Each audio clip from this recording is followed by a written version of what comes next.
역대하 19장 8절부터 11절까지입니다. 여호사밧이 또 예루살렘에서 레위 사람들과 제사장들과 이스라엘 족장들 중에서 사람을 세워 여호와께 속한 일과 예루살렘 주민의 모든 송사를 재판하게 하고 그들에게 명령하여 이르되 너희는 진실과 성심을 다하여 여호와를 경외하라. 어떤 성읍에 사는 너희 형제가 혹 피를 흘림이나 혹 율법이나 계명이나 율례나 규례로 말미암아 너희에게 와서 송사하거든 어떤 송사든지 그들에게 경고하여 여호와께 죄를 범하지 않게 하여 너희와 너희 형제에게 진노하심이 임하지 말게 하라. 너희가 이렇게 행하면 죄가 없으리라. 여호와께 속한 모든 일에는 대제사장 아마랴가 너희를 다스리고 왕에게 속한 모든 일은 유다 지파의 어른 이스마엘의 아들 스바랴가 다스리고 레위 사람들은 너희 앞에 관리가 되리라. 너희는 힘써 행하라. 여호와께서 선한 자와 함께 하실지로다 하니라. 아멘. 기도하겠습니다. 우리가 늘 눈에 보이는 대로 살아가면서 이 땅의 것이 허탄한 것임을 깨닫지를 않습니다. 또 이 말씀 안에서 말씀이 얘기한 허탄한 것이 무엇인가를 알게 하시옵시고 참된 진실된 것 오직 그걸 바라보고 소망하는 저희가 되게 해주시옵소서. 예수님 이름으로 기도합니다. 아멘. 오늘 본문도 보시면은 그 이스라엘에서 재판하는 이제 그런 문제에 대한 내용이라는 것을 이제 볼 수가 있는데 지난주에 말씀드린 것처럼 우리 사회에서 재판이라고 하는 것은 인간의 어떤 그 문제에서 옳고 그름을 이제 법으로 따져서 판결하는 것을 얘기합니다. 그리고 그런 일을 하는 사람을 재판관이다 이렇게 얘기하죠. 그런데 이 재판관이 이제 법을 무시하고 뇌물을 받고 그 사람에게 유리한 판결을 한다거나 또 자기가 맺고 있는 인간관계나 어떤 정치적 이념을 따라서 판결한다면 그 나라의 법 질서는 엉망이 된다. 그게 이제 뻔한 결과라고 할 수가 있겠죠. 그렇기 때문에 세상의 재판관에게 요구하는 것은 공정성과 함께 돈, 권력, 인맥에 흔들리지 않는 어떤 청렴성 또 도덕성 이런 것들을 요구를 합니다. 사람들은 이제 그런 재판관이 있으면 뭔가 정의 이런 단어를 붙여서 높이기도 하죠. 이렇게 세상에서의 재판에서 가장 중요한 덕목으로 요구되는 것은 재판관의 양심, 공정성 이렇게라고 할 수가 있을 겁니다. 그런데 이 본문에서 이제 얘기하고 있는 재판이나 또 재판관에 대한 것은 이 세상과는 전혀 다른 기준이에요. 이것이 이제 이 이스라엘에서 재판관 특징이라 이렇게 얘기할 수가 있습니다. 그러니까 이스라엘의 재판이라고 하는 건 단순히 어떤 그 사건의 옳고 그름을 바르게 판단만 잘하면 되는 것이 아니고 이 재판이 여호와께 죄를 범하는 문제나 진노와 연결되어 있다는 것이 이 본문에서 얘기하는 것입니다. 우리 생각대로라면은 뇌물을 받고 공정하지 않게 재판하는 것, 죄를 범하는 것, 우리 그렇게 이제 생각을 하게 되겠죠. 이 판사가 재판관이 약자를 무시하고 뭔가 이 강자를 보호해주는 그런 재판을 한다면 그게 죄를 범하는 것이다. 그게 진노를 받는 것이다. 우리는 그렇게 이제 알게 될 거란 말입니다. 근데 이 본문을 보면은 그런 우리 생각과 전혀 이제 다른 우리가 도무지 이해할 수 없는 이제 그런 그 재판에 대한 얘기를 이제 하고 있습니다. 10절을 보십시다.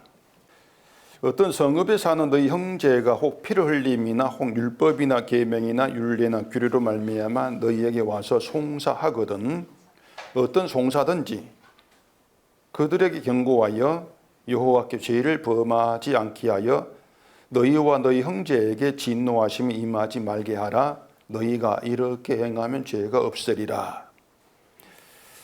경고하라 이렇게 얘기를 하고 있는데 이 경고하라고 하는 대상이 뭔가 좀 거짓말로 송사하는 사람, 그러니까 이웃을 무고하는 이런 송사에 대해서 경고해서 여호와께 죄를 범하지 않게 하라 그런 얘기가 아니고 거기 보면 어떤 송사든지 이렇게 말한단 말입니다. 어떤 송사든지 경고하라. 그 어떤 송사라고 하는 것은 모든 송사를 얘기해요. 모든 송사에 대해 경고하라. 이런 말이 되겠죠. 그러니까 이 정말로 억울한 일을 당한 사람이 재판관을 찾아와 가지고 내 억울함을 좀 해결해 풀어달라. 이렇게 송사하는 거 있지 않겠습니까? 그런데 그렇다 할지라도, 그런 송사를 할지라도 경고하라고 하는 것이에요. 경고해라. 그렇다면은 차라리 어떤 일에 대해서도 송사하지 말라. 송사하지 않으면 되는 것인가? 또 이렇게 생각할 수 있지 않겠습니까? 내가 경고를 받지 않고 또 여호와께 죄를 범하지 않고 나에게 진노하심이 임하지 않게 하려면은, 그걸 피하려면은 차라리 속편하게 송사하지 말자. 그게 상책이다. 이렇게 나올 수 있는 그런 문제란 말입니다. 또 그렇게 되면은 이 재판은 필요 없게 되는 것이죠. 어떤 송사도 하지 마. 그럼 재판 필요 없는 것이고, 그럼 또 재판관도 세울 필요가 없단 말입니다. 이런 점들이 그 이스라엘의 재판 특성이기 때문에 우리가 알고 있는 재판에 대한 생각으로는 본문은 이해가 안 돼요. 전혀 다른 재판 얘기하기 때문에. 그 10절을 다시 보시면은 어떤 성읍에 사는 너 형제가 혹 피를 흘림이나 피 흘렸다는 것을 살인사건, 이렇게 이제 보십시다. 그리고 뒤에 율법이나 계명이나 율례나 규례로 말미암아. 이건 이제 어떤 문제인지가 좀 이 이야기 애매한데 그냥 편하게 법조항에 대한 해석 문제로 인한 피를 입은 사람, 이렇게 생각해 보자 말입니다.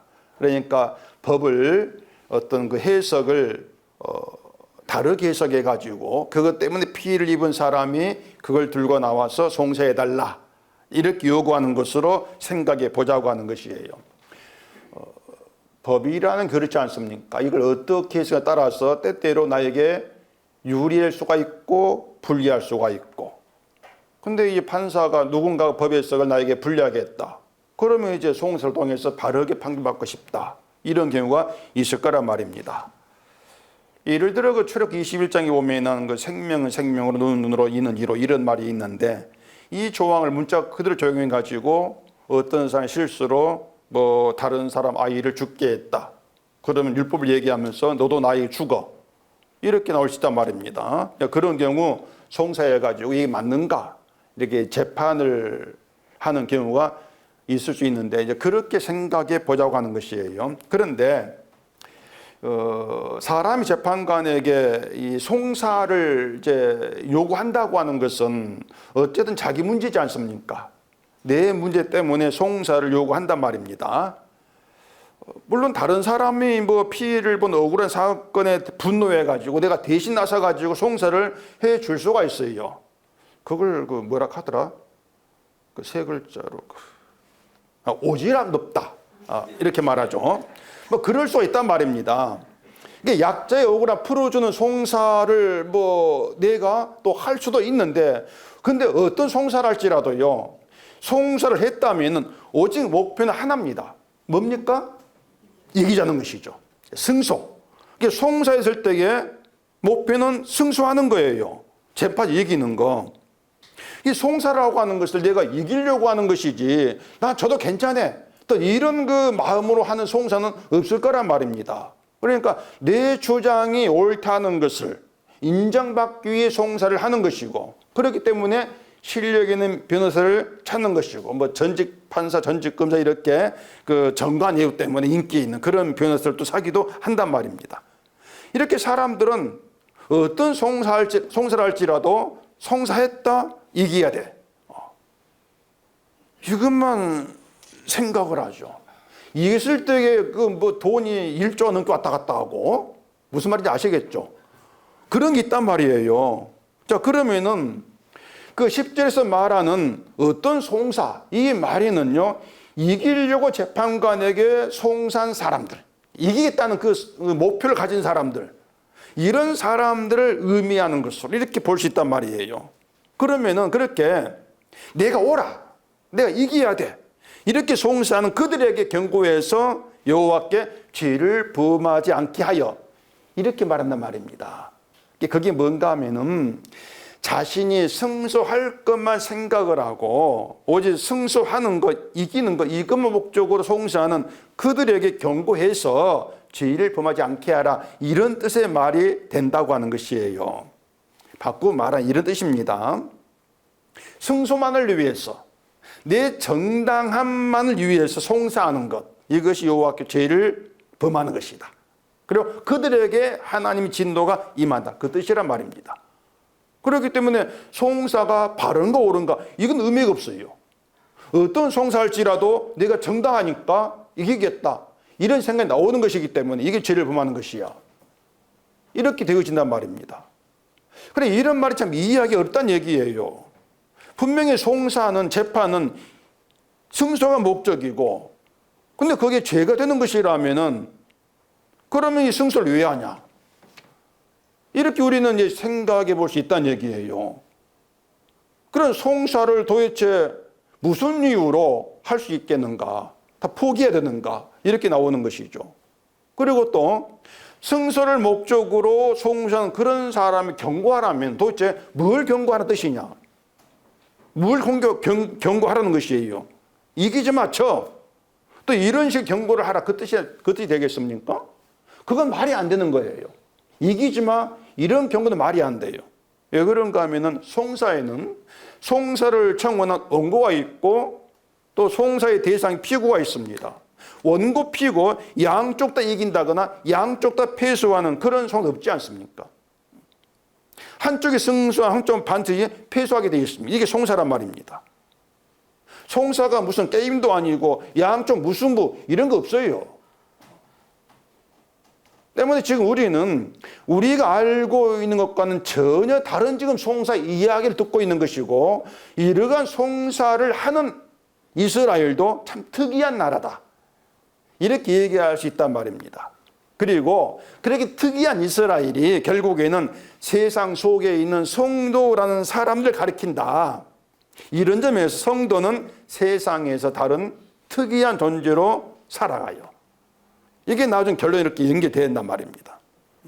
그러니까 지금 본문은요, 지금 우리 성도에 대한 이야기고, 이 성도가 어떻게 해서 특이한 존재인가를 담고 있다는 얘기입니다. 이 점을 생각하면은, 다시 10절을 보시면은, 경고하여 죄를 범하지 않게 하라고 하는 것은 재판관이 경고를 하면 송사한 사람 그 경고를 받아들여야 돼요. 그렇게 경고를 받아들이면 여호와께 죄를 범하지 않는 게 된다, 이런 말이란 말입니다. 그리고 죄를 범하지 않게 함으로써 너희와 너희 형제에게, 그러니까 송사 맡은 재판관과 송사를 한 형제에게 하나님의 진노하심이 임하지 말게 하는 게 된다, 이런 내용이에요. 이해가 아직 안 되죠? 이해가 되고 제가 말씀드려야 되겠죠. 결국 이 송사 문제에서는요, 송사한 사람 물론이고 송사를 맡은 재판관도 자유롭지가 못합니다. 왜냐하면 재판관이 송사한 사람에게 경고를 하지 아니한다면 그게 하나님 죄를 범하는 것이고 하나님의 진노가 재판관에게 임해요. 그러기 송사에는 송사한 사람, 재판관 모두가 자유롭지가 못해요. 그만큼의 송사의 중요한 것이 경고하는 것이다, 경고다, 이런 의미가 되어진단 말입니다. 그래서 오늘 본문에서는 이 송사에서 경고하는 게 뭘 의미하는가, 이걸 아는 것이 아주 중요한 내용이라고 할 수가 있습니다. 그리고 경고를 하고 경고를 받은 사람이 지금 성도를 가리킨다, 이것도 우리가 분명히 생각을 하셔야 돼요. 무슨 말이냐면, 우리가 성도라면 우리에게는 송사하는 것이 있었고 송사하는 것에 대한 경고를 받는 것도 있다고 말입니다. 여러분 성도라면은 송사에는 경고받는 게 있어야 된단 말이에요. 경고를 받았습니까? 그게 있습니까? 그런 사람이어야 된다. 그리고 그것이 성도됨을 나타내는 하나의 흔적이 된다고 하는 것입니다. 자, 이 송사에 대한 내용을 좀 쉽게 이야기해서 바울이 말한 송사를 좀 생각해 보겠습니다. 고린도전서 6장을 찾아보십시오. 고린도서 6장 6절입니다. 형제가 형제와 더불어 고발할 뿐더러 믿지 아니하는 자들 앞에서 하느냐? 너희가 피차 고발함으로 너희 가운데 이미 뚜렷한 허물이 있나니 차라리 불의를 당하는 것이 낫지 아니하며 차라리 속는 것이 낫지 아니하냐? 너희는 불의를 행하고 속이는구나. 그는 너희 형제로다. 바울이 여기서 지적하고 있는 것은 이 성도가 뭐 서로 사랑해야 되고 또 무슨 문제가 있으면 서로 양보하는 것으로 해결되는데 왜 서로 못 잡아먹어서 안달이야? 왜 고발까지 해? 그런 그 문제를 지적하는 것이 아니란 얘기예요. 이 바울은 송사하지 마. 거기에 중점이 아니고 왜 믿는 자들 앞에서 고발하느냐. 그것입니다. 믿지 않는 자들, 믿지 않는 자들 앞에 고발하느냐. 이걸 지금 지적한단 말입니다.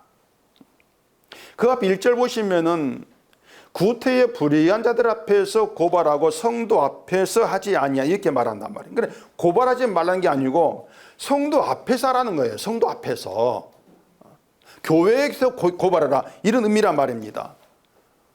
이게 무슨 말이냐면 서로 고발하고 서로 송사하는 것을 신앙과 다른 별개의 문제로 생각지 말라고 하는 것이에요. 그러니까 일단 바울이 말하는 것은 소송을 송사를 해야 되는가 하지 말아야 되는가 이런 행위 문제가 아닙니다. 송사를 해 말어 그 잊으셔야 돼요. 그걸 말하는 게 아니니까. 성도와 성도는 같은 형제인데 같은 교회를 같이 믿고 있는데 그 소송하면 안 돼. 그 뜻이 아니란 얘기입니다. 오늘 보면 10절에서 말하고 있는 어떤 송사든지 그들의 경고하라 이 얘기도 같은 하나님 믿는 형제니까 송사하지 못하게 하라 그런 뜻의 경고가 아니란 것이에요. 자, 어떤 송사를 할지라도 거기에는 인간의 문제가 들어있습니다. 인간의 억울함 이런 게 담겨 있죠. 내가 이렇게 억울하니까 내 억울함 풀어주세요. 그렇게 재판관에게 송사를 한단 말입니다. 그 송사에는 그거예요. 내가 억울하고 내가 피해를 입었을 뿐이고 난 잘못이 없다. 그 주장이란 말입니다. 그렇잖아요. 그런 주장을 위해서 내가 송사하지 않습니까? 내가 잘못했어요. 송사하세요. 송사해 주세요. 이건 없어요. 내가 옳습니다. 그게 송사란 말입니다. 그렇게 난 억울하고 잘못이 없다는 걸 당신이 밝혀달라. 이게 고발과 송사의 목적이란 말이에요. 그러면 이런 고발, 이런 송사건을 믿지 않은 재판관 가져갔을 때 그 사람이 하는 일은 뭐겠습니까? 누가 옳고 누가 그르다. 그 판결이 전부란 말입니다. 이게 세상 재판이지 않습니까? 그걸로 재판 끝나는 거예요. 누가 옳고 누가 그르다. 그걸로 끝이에요. 바울은 그런 송사하지 말라는 겁니다. 그런 송사하지 말아라. 그러니까 내가 승소해가지고 저 사람에게 당한 내 억울함 푼다든가 또는 빼앗긴 걸 다 찾는다든가 이게 전부인 그걸 목적으로 한 송사를 경고해라 그것입니다. 이게 10절이에요 지금 바울의 말이고. 여기에는 아주 중대한 이유가 있습니다. 내가 억울해. 내가 피해를 입었어. 이런 생각에는요. 그렇게 생각한다고 하는 것은요. 내가 하나님 앞에서 어떤 존재인가? 이러한 나에 대한 생각이 없다는 거예요. 이해가 되십니까? 난 억울하다. 내가 피해 입었다. 이런 생각에는 내가 어떤 존재인가? 그걸 생각지 않는 거예요. 그런 송사를 경고하라는 것입니다. 그런 소송을. 그러니까 믿지 않는 자 앞에 가면은 그런 나의 문제가 안 드러나요. 넌 왜 네가 하나님 앞에서 어떤 존재인가 생각지 않는가? 이런 경고 없죠. 세상 재판에서는. 그런 소송, 그런 송사를 하지 말라고 바울이 지적한단 말입니다. 한마디로 말하면 이겁니다. 인간은 내가 억울하다 이렇게 말할 자격이 없다는 거예요. 또 나는 정당해 이렇게 말할 자격이 없다는 얘기입니다. 이게 인간이라는 얘기입니다. 근데 억울해? 난 정당해? 나 오라? 나 판결해줘? 이런 내문이 들고 송사한다? 이건 하나님 앞에서 있을 송사가 아니고 그런 송사에 대해서는 경고를 받아야 돼. 이 말이 되어진단 말입니다.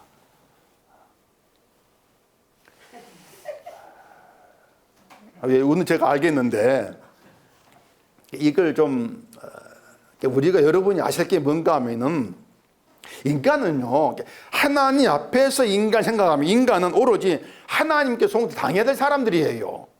내가 송사를 당해야 돼요.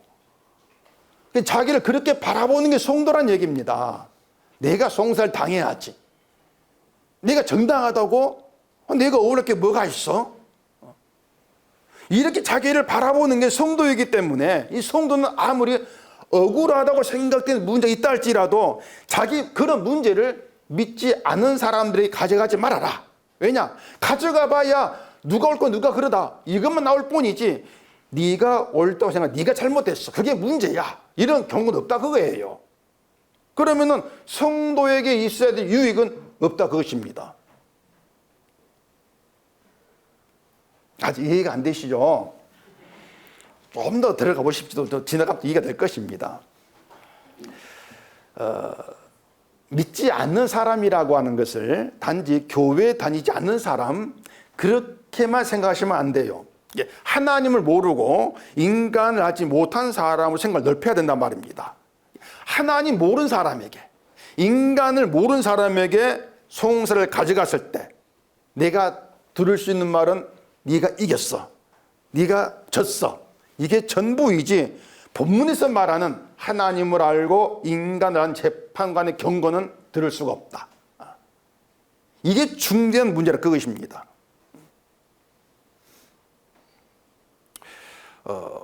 성도가 송사를 믿지 않는 사람이 가져간 이유는 딱 하나지 않습니까? 내가 재판에서 이겨야 된다. 아까 얘기한 대로 억울함 풀고 내 것 찾아야 돼. 이게 전부라 그 뜻이란 말입니다. 그것 말고 다른 생각이 없는 거예요. 그거 말고는. 근데 이것이 세상 사람의 송사라 그런 말입니다. 이게 세상에 속한 사람의 재판이다. 관심이 내가 이기는 것, 내가 정당하는 것을 내가 인정받는 것, 이게 전부란 것이에요. 그래 거기에는 하나님을 생각하는 것도 없고 하나님 앞에서 내가 누구인가 이런 생각도 없다는 얘기입니다. 이게 죄를 범하는 것이다. 이게 본문 얘기예요.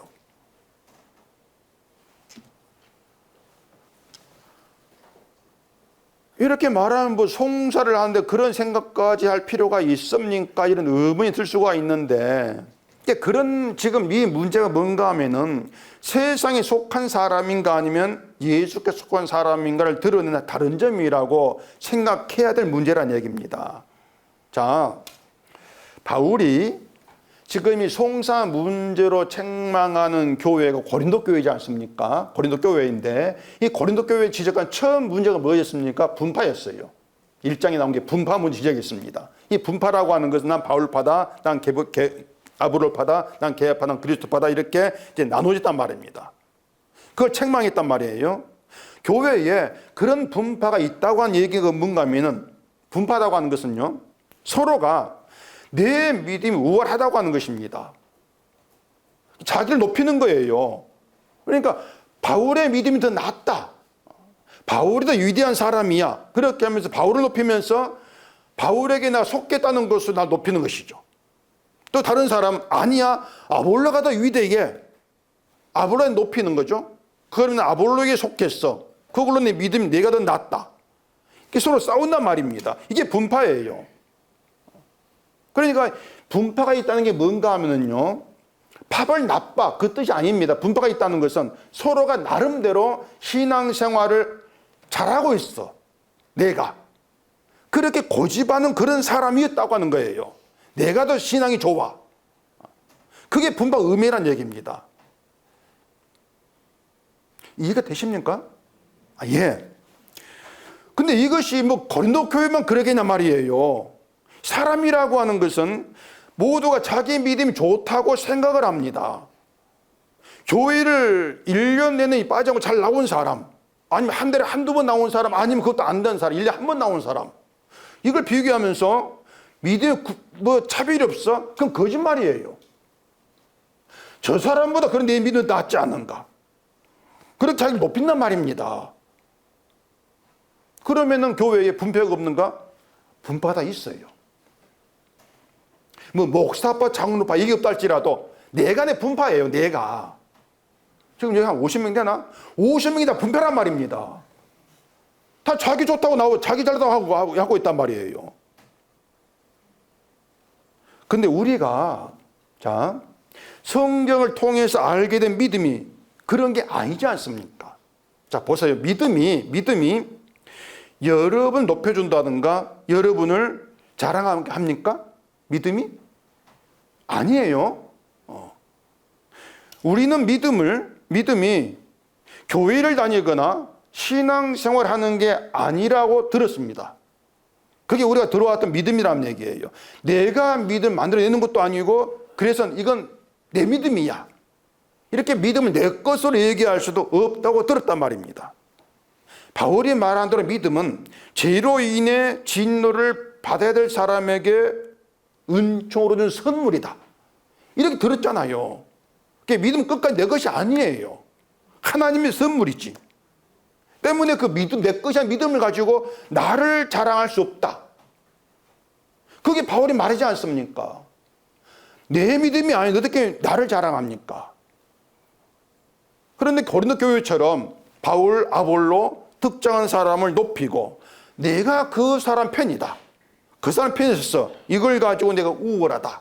이렇게 자기를 생각하는 거. 여기에 죄가 있다면은 그 죄가 무엇이라고 할 수 있겠습니까? 어떤 죄겠습니까? 1번 자기를 자랑한 교만죄, 2번 하나님의 궁유를 무시한 죄. 2번이죠. 누가 들어 뻔한 2번이에요. 쉽게 말해 이런 겁니다. 우리가 하나님의 궁유를 무시하는 것이 죄라고 했을 때에 또 사람들은 나는 하나님의 궁유를 무시하지 않는다. 또 그렇게 생각할 수 있지 않겠습니까? 근데 바울은 소송 문제를 들어가지고 하나님의 궁유를 무시하면서도 서로 자기의 믿음이 좋다고 우기고 있는 교회 현실 책망하고 있는 것이에요. 소송 문제가 아니에요. 소송 문제를 들어서 그걸 이용해가지고 너희는 모두가 다 하나님의 궁유를 무시하고 있으면서도 믿음 좋다고 자랑을 해? 그걸 찾아간단 말입니다. 그러니까 성도끼리 소송하지 마. 그게 아니에요. 아시겠죠? 하나님의 궁유를 무시하면서도 하나님 믿는다고 하고 있는 그 인간 자태, 이것을 소송을 예로 들어가지고 경고한다. 이렇게 볼 문제란 말입니다. 그래 바울은 왜 송사했어? 이렇게 묻는 게 아니에요. 믿지 않는 사람에게 송사를 가져가는, 그걸 통해서 도무지 하나님의 궁유를 무시하고 있는 그런 작태를 경고하는 것이고, 그 죄가 하나님의 궁유를 무시하면서 자기가 어떤 존재인가를 알지 못하는 것, 이렇게 드러내고 있죠. 다시 차근차근 생각해 봅시다. 본문을. 여호사밧이 왜 이 본문에 이런 말을 하고 있는가에 대해서부터 우리가 좀 이해를 해야 되는데, 지난주에 말씀드린 것처럼 여호사밧은 전쟁에서 하나님의 도움으로 목숨을 건진받고 무사히 평안하게 돌아옵니다. 그런데 그런 여호사밧을 기다린 것은 예후의 책망이었습니다. 하나님의 책망이죠. 왕이 전쟁터에 나가서 죽을 뻔했다가 살아 돌아왔으면 아이 고생했습니다. 그래도 뭐 하나님 은혜로 돌아왔으니 다행입니다. 이렇게 뭐 좀 얘기할 수 있지 않겠습니까? 그런데 그렇게 말한 선지자가 아합에게 있었던 400명이에요. 거짓말한 선지자들. 자, 하나님의 도우심으로 살아난 건 맞아요. 맞는데 그 하나님의 도우심이 여호사밧 믿음이 좋아서 도와주고 살려진 것이냐? 그게 아니란 말입니다. 여호사밧 때문이 아니란 얘기예요. 이유는 다른 게 없습니다. 여호사밧이 그냥 다윗 언약에 속했기 때문에 그래요. 언약에 속한 자다. 여호사밧도 아합처럼 죽임을 당해야 될 진노의 대상일 뿐이에요. 그런 인간일 뿐이란 말입니다. 그런데 그 진노의 대상, 나도 아합과 똑같아. 이러한 그 인간됨을 평안히 돌아오면서 잊어버린 거죠. 평안히 돌아오면서 단지 죽음의 위기에서 기적적으로 살아났어. 이것만 생각하면서 하나님 내 편이야. 하나님 나와 함께 하시고 나를 도와주셨다. 이런 생각만 할 거란 얘기입니다. 사람들이 다. 우리도 그렇지 않습니까? 여호사밧처럼 뭔가 죽음에게 건진받는 그런 그 기적을 겪으면은 내가 뭐 하나님 믿어서 뭐 이런 식으로 하나님 도움 받았다. 그렇게 나를 좀 뭔가 좀 정당하게 옳게 그렇게 보게 될 거란 말이에요. 뭔가 어떤 그 기적적인 사건을 다 모두가 나의 좋은 식으로 좋은 쪽으로 해석하고 살아간다는 얘기입니다. 그 인간 버릇이에요. 그래서 사람들이 하나님을 어떨 땐 나를 사랑한다고 하다가 어떨 땐 나를 사랑하지 않는다. 좋은 일이 있으면 나 사랑해. 좋지 않은 일이 있으면 내가 하나님 나를 사랑하지 않는 것인가? 자꾸 왔다 갔다 한단 말이에요. 하나님의 사랑 변하지 않는데 끊어짐이 없는데 늘 우리 생각에는 하나님의 사랑이 왔다 갔다 한다. 이게 결국에는 내 중심에서 모든 것을 나에게 유리한 쪽 해석하는 그런 결과의 모습이란 얘기란 말입니다. 그런 여호사밧에게 예후가 사정없이 책망을 하죠. 왕이 악한 자를 돕고 여호와를 미워한 자들을 사랑하는 게 옳은가? 그런 죄를 지은 당신이 내게 하나님의 진노가 임할 것이다. 사정은 책망을 합니다. 같으면 뭐 옥에 가둬버리고 죽이기도 했겠죠. 그런데 그 책망을 들은 여호사밧이 다음에 한 일이 재판관 세우고 오늘 본문처럼 어떤 송사든지 그들 경고하라. 이런 말을 지금 하고 있다는 것이에요. 그 이유가 뭔가 하면은 여호사밧이 받은 책망이 있다. 이렇게 볼 수 있다는 얘기입니다. 책망을 통해서 자기가 평안히 돌아온 것은 자기가 믿기 때문이 아니고 자기가 옳기 때문이 아니고 죄를 범하고 진노가 임해야 될 그런 나에게 베풀어진 하나님 긍휼 때문이다. 언약의 긍휼 때문이다. 그래서 돌아왔어. 긍휼이 돌아오게 했어. 이렇게 자기를 알게 되었다. 이렇게 해석할 수 있단 말입니다.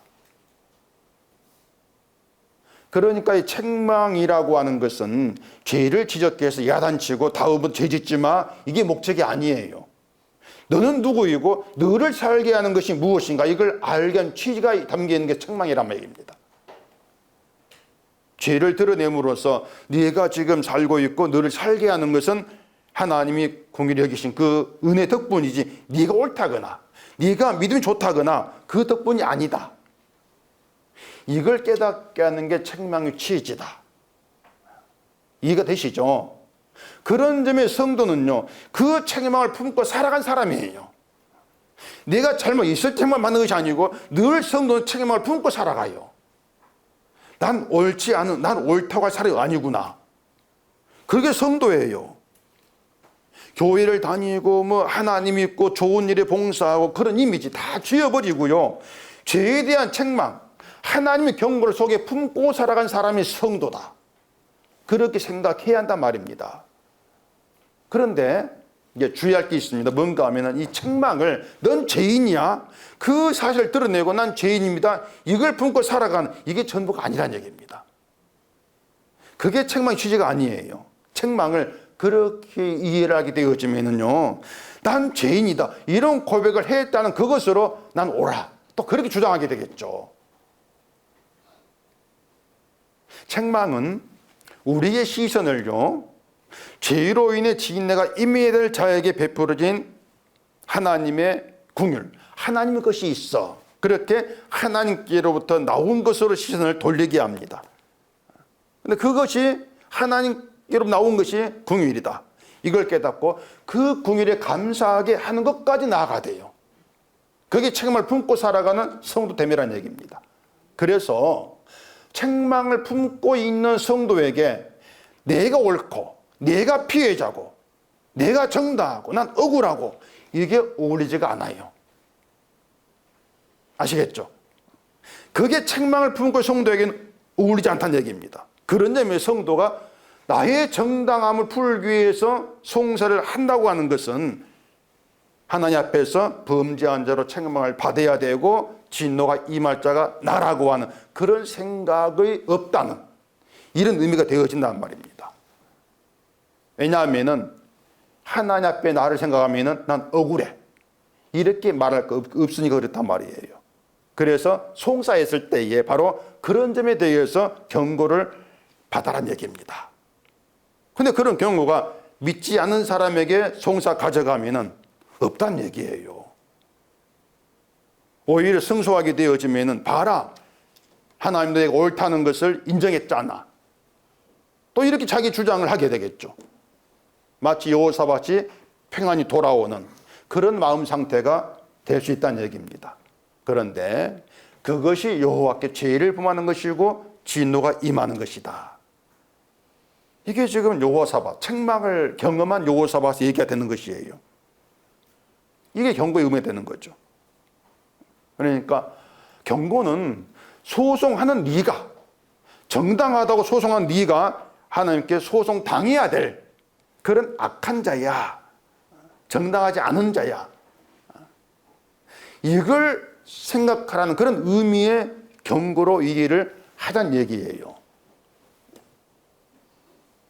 여러분 생각해 보세요. 여러분은 내가 하나님께 소송을 당해서 재판을 받아야 되고 범죄자로 판결을 받고 형벌을 받아야 될 자라, 내가 소송을 당해야 될 자야 하나님께, 이런 생각을 여러분 하신 적이 있습니까?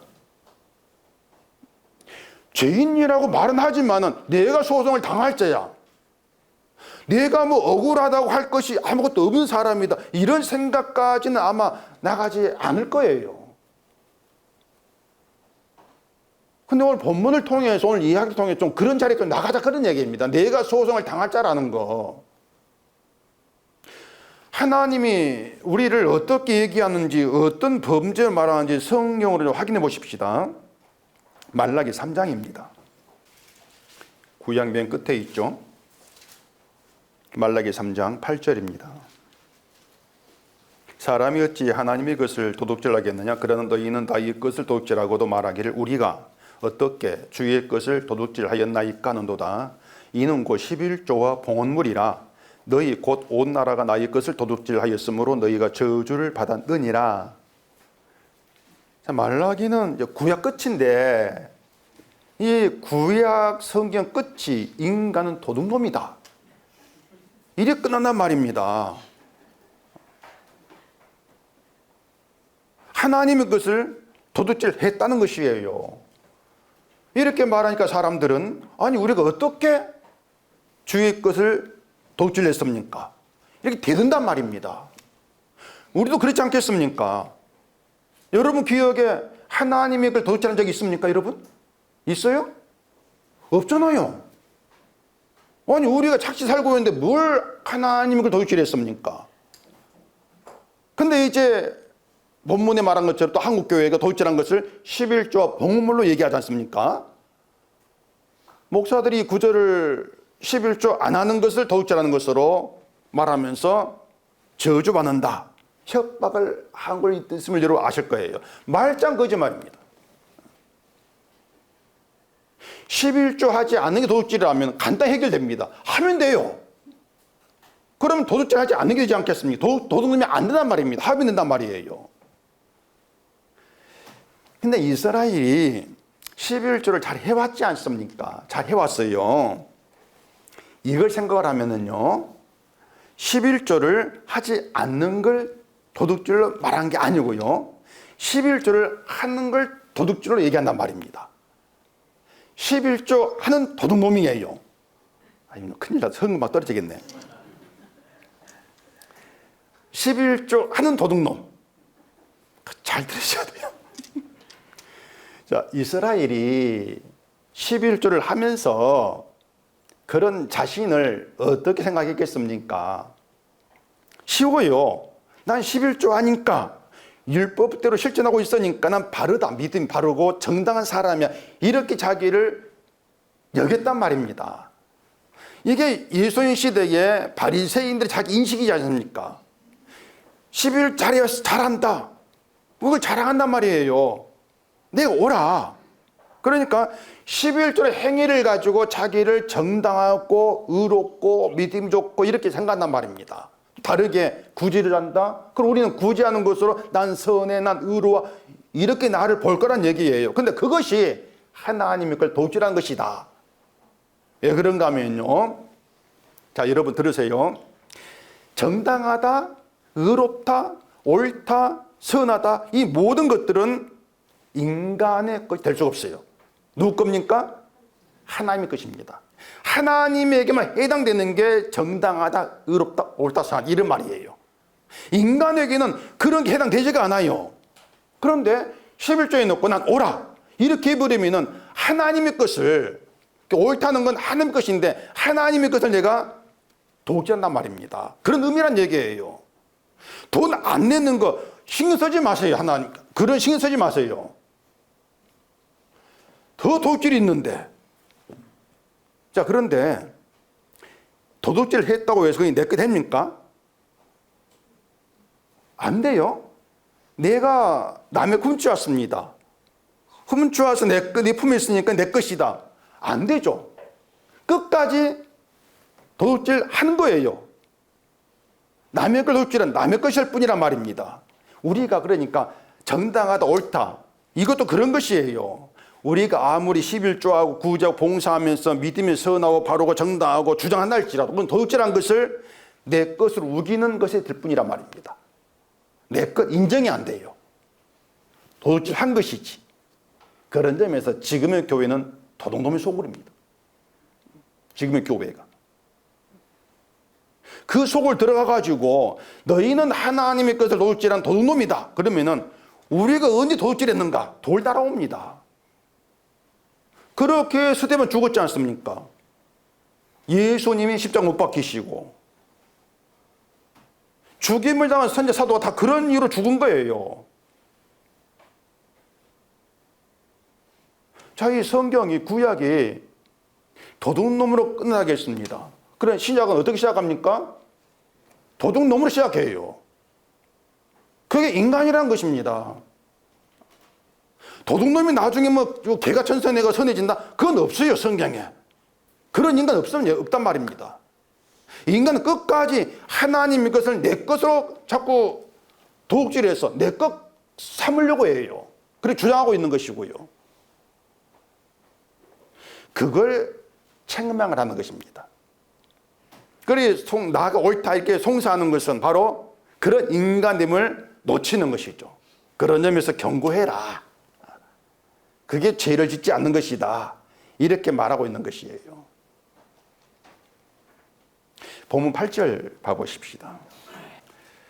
여호사밧이 또 예루살렘에서 레위 사람들과 제사장들과 이스라엘 족장들 중에서 사람을 세워 여호와께 속한 일과 예루살렘 주민의 모든 송사를 재판하게 하고 그들에게 명령하여 이르되 너희는 진실과 성심을 다하여 여호와를 경외하라. 여기서 말하는 진심과 성심을 다해서 여호와를 경외하는 것이 뭔가 하면은 도둑놈을 향해서 하나님의 걸 도둑질했다고 경고하는 것입니다. 10절대로 송사하는 자들 향해서 난 옳다, 난 억울해, 난 피해자, 여기에 대해 경고하라고 하는 것이에요. 이게 하나님 경외하는 것이다. 왜 그런가 하면은 그런 경고, 그런 책망을 통해서 내가 도둑질한, 송사를 당해야 될 악한 점을 알게 되고 그런 내게 베풀어진 하나님의 공의에 감사하게 되어지는 것. 이게 하나님 경외하는 것이니까. 이게 지금 오늘 본문 성경 이야기 되는 것이에요. 결국은요, 우리 가운데 피해자는 없습니다. 하나님만이 피해자예요. 하나님이. 이해가 되시죠? 하나님 피해자 말입니다. 하나님은 하나님의 걸 우리에게 도둑당했어요. 그래서 다시 또 반복해서 말씀을 드리는데 송사라 행위를 뭐 하라 하지 마라 그것이 아니고 내가 주 앞에서 누구인가를 잊어버린 것에 대한 경고 이렇게 받아들이시는 얘기입니다. 나를 정당하다고 하는 것 이것이 하나님께 죄를 범하는 것이고 그런 자에게는 긍휼 없는 진노가 임한다. 이게 본문 이야기예요. 그래서 경고는 그 백성을 책망을 받아야 될 하나님의 진노의 자리에 머물게 하라. 그 뜻이 된단 말입니다. 진노의 자리에 머물게 하라. 도둑질한 도둑놈의 자리에 머물게 하라. 그거죠. 그래 교회가 참 잘못하고 있어요. 도둑놈들을 자꾸 어떤 뭐 바른 생활하는 의인처럼 자꾸 이렇게 만들려고 하지 않습니까? 정말 잘못한 것입니다. 도둑놈의 자리에 내가 머물게 되어야만이 그런 나에게 베풀어진 하나님의 긍휼을 높이고 자랑하게 되겠죠. 내가 아니고 긍휼을. 그것을 하나님은 죄 없는 것으로 간주하신다는 얘기입니다. 이걸 두고 바울은 십자가에 주와 함께 죽는다 이렇게 말한 것이에요. 내가 사라지고 없는 것이죠. 주와 함께 죽었으니까. 바리새인들이 가늠한 여인을 예수님에게 끌고 왔을 때 그들은 자신을 가늠하지 않는 정당한 자로 여겼습니다. 그래서 끌고 온 것이죠. 만약에 도둑질한 사람 끌고 왔다면 우린 도둑질하지 않았어. 그렇게 자기를 정당하게 보지 않겠습니까? 그때 예수님이 그들을 물러가게 한 것이 뭐였습니까? 땅에 쓴 글이었습니다. 글이 그들을 물러가게 한 것이에요. 그 내용은 몰라도 그 글은 결국은 죄인을 물러가게 할 수밖에 없는, 자기를 죄인으로 여기게 할 수밖에 없는 그런 능력이 있는 글이란 말입니다. 이게 주의 말씀인 것이에요. 우리의 죄를 드러내서 할 말이 없게 만드는 이게 말씀의 능력이란 말입니다. 결국에 예수님이 쓴 그 글, 말씀에 의해서 자기들이 죄 없다고 할 자가 아니라는 거, 이걸 알게 되고 그 자리를 떠나지 않습니까? 근데 자, 생각해 볼 게 있습니다. 왜 그 자리를 떠나버립니까? 그 자리를 사람들이 왜 떠났겠어요? 그냥 있는 것이 아니고 왜 떠났을까요? 그 자리에 있으면 뭐가 됩니까? 자기가 뭐가 돼요? 죄 있는 자가 돼요. 그럼 떠난 건 뭐겠습니까? 죄 있는 자 되기 싫다는 것입니다. 그게 떠났던 의미가 되는 것이에요. 그러니까 그 자리만 떠나버리면은 여전히 자기들은 믿음 좋은 사람으로 높임 받게 된단 말이에요. 유대 사회에서. 끝까지 그런 인간을 속에 속하기를 원하고 있는 것이에요. 내가 옳다고 인정받을 자리, 그 자리를 좋아한 것이죠. 그게 즐거우니까. 그렇게 본다면은 그때 그 사람들이나 가늠한을 끌고 온 사람들이나 지금 우리가 다르지 않습니다. 그런 우리에게 말씀이 하는 일은 책망을 하고 경고한다. 죄를 드러내고 도둑놈으로 그 자리에 있게 한다. 거기 있으라. 이게 말씀 선이란 말입니다. 근데 사람들이 말을 안 들어 쳐먹어요. 말씀을 듣고 말씀 있는 자리를 자꾸 떠납니다. 그러면 자기가 좋아하는 곳으로 간단 말이에요. 그게 애들 같은 거예요. 보면 주부의 그 아이 두들 이쁘게 나왔죠. 제 쌍둥이 손자 생각하면서 만든 겁니다. 한 10번 하니까 이렇게 나오더라고. 얘들은요 가만히 있으면 말 안 들어 쳐먹습니다. 자기 가고 싶은 대로 온갖 돌아다니죠. 엄마 애 먹지 않습니까? 우리가 그래요. 말씀은 가만히 있으라고 하고 그 죄의 자리에 가만히 있으라고 하는데 우리는 온갖 내 좋은 것 찾아 돌아다닙니다. 그러니 하나님의 간섭이 없어된다? 말도 안 되는 얘기입니다. 끝까지 하나님의 붙드신 가운데 있어야 되죠. 그게 은혜란 말입니다. 그래서 누군가가 말씀으로 지적받으면서 그 자리에 도둑놈 죄인으로 머물러 있다면 그것이야말로 그 사람 베풀어진 놀라운 은혜 기적이에요. 하나님의 손길, 그것이란 말입니다. 때문에 교회는요, 교회로 모이는 사람들에게 늘 말하죠. 경고를 해야 돼요. 경고를 해야 되고 경고를 또 받아야 돼요. 경고가 없는 교회는 교회가 아닙니다. 경고라고 하는 것이 하나님이 자기 피로 교회를 세우신 이유고 교회 용도예요. 근데 지금의 교회가 하나같이 용도 변경을 해가지고 인간을 위해서 자기 즐거움을 위해 사용해버린단 말입니다. 제가 그 용도 변경 이 말을 한 이유가 뭔가 하면 우리 교회가 용도 변경에 또 고발당했습니다. 지금 금요일 오후 5시 50분에 전화가 왔어요. 경찰서 강북경찰 수사과라 그럽니다. 뭐가 더 의심됩니까?